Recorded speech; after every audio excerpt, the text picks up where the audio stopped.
यदि ये चित्त में नहीं है तो बाकी सब निरर्थक है। महाराज जी, हमारे गोविंद दास जी 500 वर्ष पहले श्री गिरिराज जी में हुए और इनके साथ ठाकुर जी खेलते थे। श्री गिरिराज जी मंदिर छोड़ करके आते थे। हमारे यहाँ ब्रज में आज भी नियम है कि दोपहर में 12 बजे ठाकुर जी का मंदिर बंद हो जाते हैं सब जगह। 12-1 बजे सारे मंदिर बंद हो जाएंगे वृंदावन में। ठाकुर जी सोते नहीं है, ठाकुर जी गैया चराने जाते हैं। वृंदावन में तो बनचारी है ना ठाकुर जी, इसलिए गैया चराने गए ठाकुर जी। और वही बीच का जो समय है 12 बजे से लेकर के 4-5 बजे तक का, वृंदावन में श्री कृष्ण का अनुभव 2 समय में हो सकता है। या तो 12:30-1 बजे से लेकर के 4:30 बजे तक, या फिर रात्रि 10 बजे से लेकर के सुबह 6 बजे तक। या तो पूरी रात्रि आपको श्री कृष्ण अनुग्रह करा सकते हैं, या ये दोपहर का समय जो वन चारण के लिए ठाकुर जी जाते हैं। तो गोविंद दास जी, गोविंद स्वामी जी प्रत्यक्ष में देखने में तो गवैया हैं। रोको, एक लीला सुनाए फिर गाएंगे आगे का पद। वो देखने में कौन है? बोले कि मंदिर में जाते हैं, ठाकुर जी को पद सुनाते हैं, लेकिन उनकी अंतरंग इशारे चलते थे ठाकुर जी के साथ। जैसे ही गोविंद दास जी पद गाते थे, गुसाई जी श्रृंगार करते थे ठाकुर जी का, गोविंद दास जी पीछे खड़े खड़े पद गाते थे। तो जैसे ही गुसाई जी श्रृंगार करते करते थोड़ा श्रृंगार लेने के लिए नेक दूर जाते, ठाकुर जी ऐसे खड़े खड़े नीचे से एक मोती उठाते, मोती उठा के ये मारते टक के गोविंद दास के सिर पे। और जैसे ही गोविंद दास के सिर पे लगती, गोविंद दास कहते माने ना दारी की तो बताऊं, रुक जा।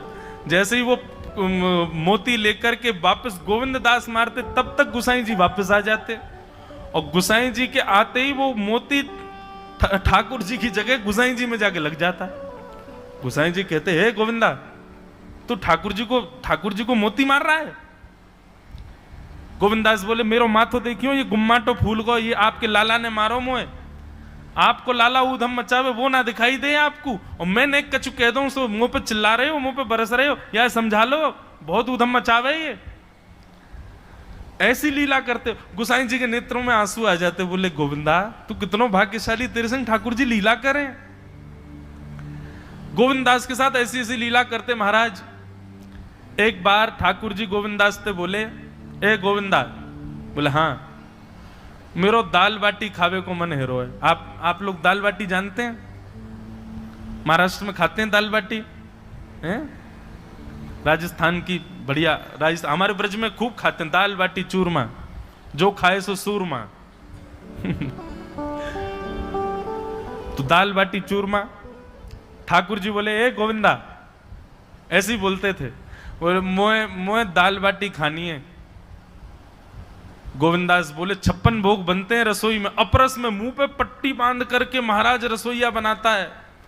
अपरस में यमुना जी का जल आता है वहां से, वृंदावन से, उसके जल में सुंदर प्रसादी बनती है। इतने सुंदर शुद्ध भोजन को छोड़ के यूं कह रहे दाल बाटी खानी है।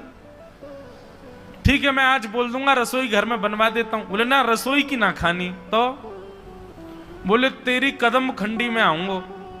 गोविंदास जी जहां बैठ करके भजन चिंतन करते थे, मंदिर से थोड़ा दूर था, सुंदर वन था गिरिराज जी में। बोले मां आऊंगो और वहीं पे तू कंडा, वही गोबरी कंडा में बना, और कंडा में बना के तैयार कर, मैं आऊंगा वहीं खाऊंगा।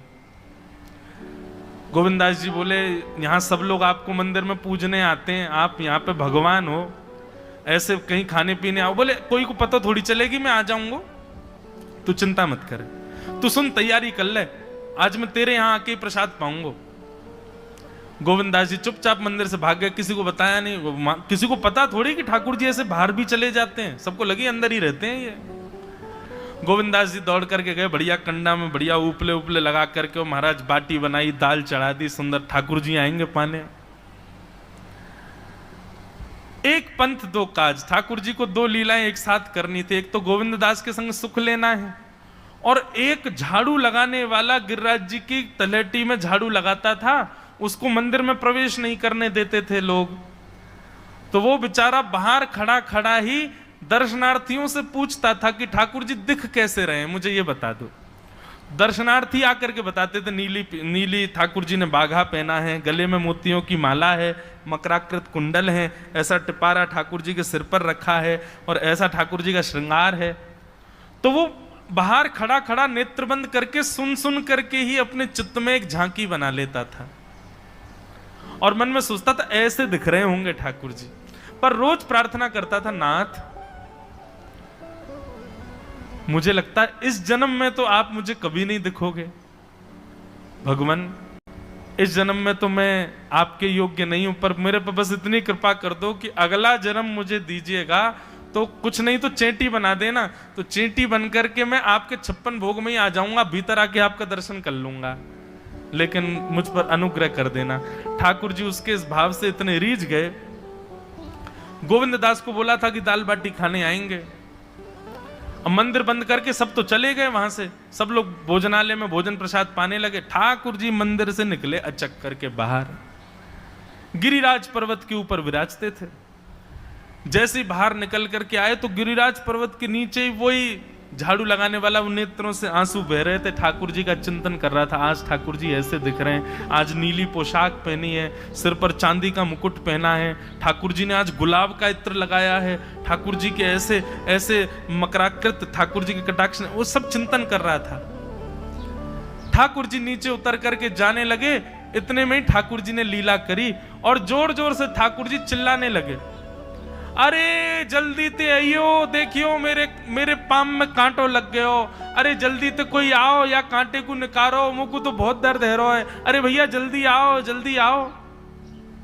अब ये स्वर जैसे ही सुना उस झाड़ू लगाने वाले ने, उसके नेत्र खुल गए, उसने देखा, बोले कि ये स्वर कहां से आ रहा है। उसने जैसे ही नेत्र उठा करके ऊपर देखा तो नीला बाघा पहना है, मोतियों की माला पहनी है, मकराकृत कुंडल पहना है, चांदी का मुकुट चमक रहा है मस्तिष्क पर, ठाकुर जी के केश घुंघराले लहरा रहे हैं और ठाकुर जी अपनो एक पाम हाथ में पकड़ करके और एक पैर पर लंगड़ी जैसे खेलते हैं ऐसे ठाकुर जी कूद रहे हैं यहां से वहां। नीचे से झाड़ू लगाने वाले लिखे, अरे ऐसा पुरुष तो मैंने जीवन में कभी नहीं देखा, ये कैसा पुरुष है। नीचे से ही ठाकुर जी को देखने लगा, अब स्वरूप उसको पता था तो उसने कही ये जरूर ठाकुर जी होंगे, वहीं से प्रणाम करें। ठाकुर जी बोले प्रणाम कर रहा हूं, दारी के जल्दी ऊपर आ, कांटो लगो मेरे पाम में या को निकार। बोलने लगा, बोले मैं ऊपर नहीं आ सकता, गुसाई जी मारेंगे, सब लोग डांटेंगे मुझे। अरे नहीं गुसाई जी ऐसा कुछ ना कहें, ये सब तो बाहर के लोगों ने नियम बना दिए, मैं तो सबसे मिलूं, तू आजा जल्दी ऊपर। जैसे ही ऊपर गया, ज्यों-ज्यों ठाकुर जी के समीप जाए त्यों-त्यों उसके नेत्र सजल होते जाएं। ठाकुर जी के बिल्कुल समीप पहुंच गया। भगवान बोले, देख काई को रो भैया, जल्दी कर, मेरे पाम में कांटो लगो या को निकार। जिन चरण कमलों के स्पर्श के लिए सदा लक्ष्मी लालायित रहती है, ठाकुर जी ने उसकी गोद में अनायास अपने चरण रख दिए। बोले जल्दी कांटो निकार, कांटो लग गो मेरे पाम में। अब वो ठाकुर जी के सुंदर तलवों को अपने हाथ से ऐसे देख रहा है, ढूंढ रहा है कहाँ कांटा लगा है, कहीं उसको कांटा मिल गया। अब इतने कोमल चरण ठाकुर जी को, उसके नेत्रों से आंसू भी गिरते जा रहे हैं, भाव विह्वल होता जा रहा है। मेरे सौभाग्य की सराहना, ठाकुर जी के इतने समीप। कांटा निकालने के लिए बार बार अपने अंगूठे से खींचे लेकिन कांटा नहीं निकले। ठाकुर जी बोले, अरे जे हाथ से ना निकलेगो। उसने पूछा कैसे निकलेगा? बोले अरे मेरो पाम पकड़ के अपने मुंह के पास ले जा और दांतन से निकाल, तब निकलेगा ये। आहा, कितनी कृपा की ठाकुर। कृपा की न होती जो आदत तुम्हारी, तो सूनी ही रहती अदालत तुम्हारी। जो दीनों के दिल में जगह तुम न पाते, तो किस दिल में होती हिफाजत तुम्हारी।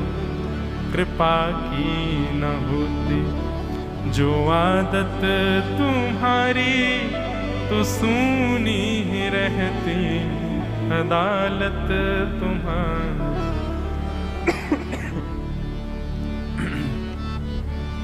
कितनी कृपा। उसने कांटा निकाला मुख से, ठाकुर जी बोले अब चल, मुंह से चलो ना जा रहा। गोविंद दास ने अपनी कदम खंडी में दाल बाटी बनाई है, मुंह ले चल वहां पे। बोला कैसे लेके चलूं? बोले तेरे कंधान पे बैठ जाऊंगा मैं। और ठाकुर जी ने अपने दोनों पांव ऐसे लटका लिए उसके यहाँ पे और सिर पकड़ करके उसके ऊपर ही बैठ गए। बोले चल ले चल मुंह को। वो तो महाराज बेहोशी सी हो रही है, उसको विश्वास ही नहीं हो रहा ठाकुर जी मेरे संग इतनी बड़ी लीला कर रहे हैं। गोविंद दास की कदम खंडी में पहुंचने से पहले उस बालक ने ठाकुर जी गोविंद दास जी मुंह बहुत मारेंगे, अगर उनको पता चल गई मैंने आपको छू लिया है तो मुंह बहुत डांटेंगे। आप एक काम करो, अब यहां से आप पैदल चले जाओ, मैं यहीं खड़ा हूं। ठाकुर जी बोले यहीं खड़ो रही हो, तेरे काजी दाल बाटी लेके आऊंगा मैं। ठाकुर जी पहुंच गए गोविंद दास के पास। आहा, जो ठाकुर जी अचल दिखते हैं सबको मंदिर में, वो सचल दिखते हैं गोविंद दास को। कितनी बड़ी कृपा। गोविंद दास के यहाँ ठाकुर जी पहुंच गए और पहुंच करके ठाकुर जी बोले चल गोविंदा जल्दी खवा, मुझको तो बहुत जोर की भूख लगी है। गोविंद दास बोले हाँ हाँ बिराजो। सुंदर व्यवस्था कर दी। ठाकुर जी बैठ गए और बैठ करके सामने पत्तल पर महाराज बाटी रखी, दाल रखी, चूरमा रखी, चटनी रखी, सब बढ़िया सुंदर सजा दी। अब ठाकुर जी पा रहे हैं, प्रेम से पाते जा रहे हैं और पाते पाते बीच में कहे और ला, और जल्दी ला, भूख लग रही है मुझको। गोविंद दास बोले पहले इनको तो खा लो। अरे ना तू जाने ना है मंदिर में मेरो भूख कैसे लगे? थाली में 2 रोटी और ये सब्जी, इनते मेरो पेट थोड़ी भरे। मेरे सामने तो सबरी सामग्री धर दो, मेरो जो मन होगा मैं उठा उठा के पाते जाऊंगा। अरे गोविंदा जल्दी जल्दी लेके आ। अब गोविंद दास जी पीछे मुड़ करके बढ़िया सुंदर बाटी वाटी सेके। इतने में ठाकुर जी क्या करें, एक बाटी तो खा जाएं और दूसरी बाटी उठा के अपनी जेब में धरते जाएं। वो संग आयो वाके काजी लेके जानी है। अब तुम्हारा ठाकुर जी खाते जाएं भरते जाएं, खाते जाएं भरते जाएं। गोविंद दास बोलो ठाकुर जी ये तो मैं मानूं कि आपकी खुराक बहुत है, पर इतनी ज्यादा है ये मुझको विश्वास नहीं है रो है। क्यों हैं 56 बाटी खा गए हो अब तक आप? अरे कोई तुकना है, पेट है कि समुद्र है, कुआ है, कहा है आपको? ठाकुर जी बोले अच्छा दारी के ऐसे बोले, चलो जाऊंगा मैं। अरे नहीं जय आप तो पाओ। ठाकुर जी तो जेब में भरते जा रहे थे। अब ठाकुर जी का पेट भर गया। ठाकुर जी बोले चल भैया गोविंदा अब पेट भर गयो, नेक देर हम एक पेड़ के नीचे बैठ के नेक सुस्ताए लें, फिर बाकी बाद मंदिर में जाएंगे। 4 बजे मंदिर खुल जाएगा दर्शन देने। जैसे ही ठाकुर जी खड़े भये महाराज, सोई उनकी पीतांबरी फैल गई। पीतांबरी फैली। गोविंदास बोले जय ये बाटी खाए के आप इतनी जल्दी मोटे कैसे है गए? ये पेट आपको है तो सही, लेकिन ये इतना चौड़ो कैसे है गो? और पेट कोई खावे तो वो आगे की तरफ निकले, ये कोने में कैसे निकल रहा है? ये दोनों तरफ पेट बाहर कैसे आ रहा है आपको? ठाकुर जी बोले ना कछु ना कछु, नहीं दिखाओ। अब तो महाराज गोविंदास ने पकड़ के जैसे पकड़े तो अंदर से बाटी निकल आई। जे बाटी कौन के काजे भर के ले जा रहे हो? सही बताइयो लाला, कौन के काजे? कोई और सखा बना लियो तुमने मेरे अलावा? गोविंदास जी बाहर गए। बाहर जाकर के देखा तो एक वृक्ष के पीछे वो झाड़ू लगाने वाला बैठा था। अच्छा तो अब जे आपको सखा बन गए, जे आपको मित्र है गयो, या के काजे बाटी भर के ला रहे हो? ठाकुर जी कहे अच्छा अरे भैया ठीक है, अब तू सबंत कह मत दियो कि मैं या के संग आयो, या के संग खेलूं। अरे बेचारो बड़ो प्रेम करे मोते, ये भूखो बेचारो, मैंने सोची या के काजू बाटी ले चलूं। गोविंद दास जी के चित्त में एक क्षण के लिए तो ये भाव आ रहा है कि ठाकुर जी कितने प्रेमी हैं, लेकिन बाहर से कैसा दिखा रहे हैं? बोले स्वयं ने इतने सारे ग्रंथ निर्माण करा दिए, 4 वेद लिखवा दिए, उन पुराणों में शुद्धि, पवित्रता, अपरसता सबके इतने नियम बना दिए, और खुद क्या कर रहे हो? हैं? कोई के सिर पर बैठ के घूम रहे हो, कहीं जा रहे हो, कछु भी खा रहे हो? ठाकुर जी बोले अब ये सब नियम तो मानवन के लिए है ना, हम तो जय हैं, हम थोड़ी करेंगे इन नियमन को। बोले चुपचाप चलो और आचमन करो, शुद्धि करो, तब जाइयो मंदिर में।